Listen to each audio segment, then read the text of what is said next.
For today's video, ipapakita ko sa inyo yung naging construction ng aming bathroom from day 1 hanggang sa makapag-bathroom tour tayo. Ikinumpile ko na siya sa isang video. After the intro, straight na po tayo sa video.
May bidet talaga kami, pero hindi compatible. Pag sinasara yung cover, meron siyang space. Kaya hindi na namin siya pinatuloy kasi baka masira.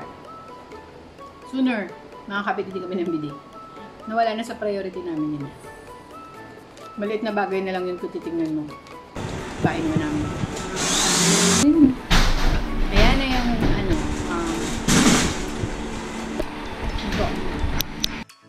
okay, so ito na. Aluminum po yan. Ang ating pintuan, inabot siya ng 2,800. 2,800 po. Pasok tayo. Okay. As you can see, ito na yung buong CR namin. Mas madumi pa yan. Bukas pa namin pwedeng paliguan. Okay. So, ito, binili namin tong mirror na to sa Santa Cruz Soler. Originally, this is 2,500. Pero dahil dito, ayan, kita nyo. Ayan, dahil dyan, sa maliit na sira na yan. So, muntik namin siyang hindi kuhanin. Binigyan na lang kami ng discount na 500 pesos. So, naging 2,000 na lang yung bili namin dito. Then, ito ang aming lababo.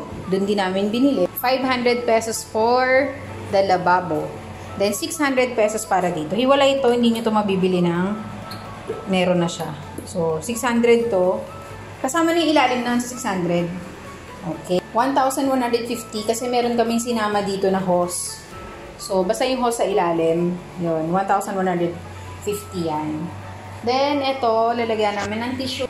500. So, pili na lang kayo guys. Pamain na lang. Main pala. Pamain na lang po. Okay.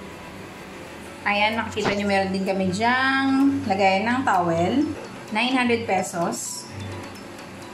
And then, sa shower namin, ayan. So, natataas yan ha, guys. Ayan, taas natin. Okay. So, ganito na lang yung pinili namin kasi madali siyang maglinis pag ganyan. Actually, abot niya lahat Lahat ng side, abot niya. O, diba? Ang saya. For the shower, nabili namin siya ng 2,500.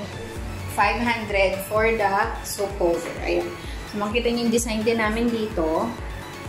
Ayan. Pinaanohan na lang dito para, diba, kasi bumili pa kami ng lagayan ng mga anik-anik. At least dito, ayan, nandyan na siya. So, diba, space saver. Etong bowl, binili namin sa Wilcon, 8,800. Maganda to kasi, diba, maliit yung area namin. Kaya, mas pinili namin yung mas maliit na tangke. Para okay siya. So, ayan. Saktuhan lang. Sa yun sa drainage namin, 150 lang yun. Ayan. So, may bidet kami, kaso hindi na nakabit kasi mahirap ikabit. Ang labor dito is 7,000 ang labor ng aming CR. Lahat-lahat na yun. Pati yung paglalagay ng mga tubo-tubo dyan, tubero, and yung nagagawa. Okay. So, sa tiles namin, nabot kami ng 6,500. Okay, etong nasa wall namin is 30 by 60 ang size niyan. Ayan. Then, eto is 60 by 60 ang size. Ayan. Ginanya namin yung design para, diba, kasi sobrang liit niya. Mapakita lang namin na may shower and mahiwalay lang yung bathroom and shower dun sa pinaka-CR. Ayan. Kung nakikita nyo yung aluminum na bintana na yan, 1,000 pesos yan. Ayan.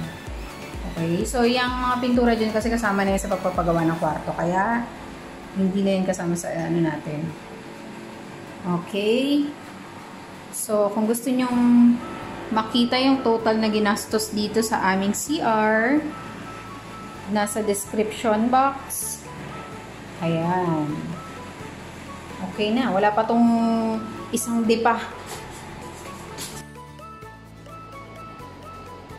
Ayun, sasabi ko nga sa medyo last part ng video, yung mismong paint nung aming CR is hindi siya kasama dun sa cost kasi sabay yun dito sa pagpapagawa ng kwarto. Kaya stay tuned lang, i-share ko din kung magkano yung gastos namin sa kwarto, kung magkano yung inabot niya.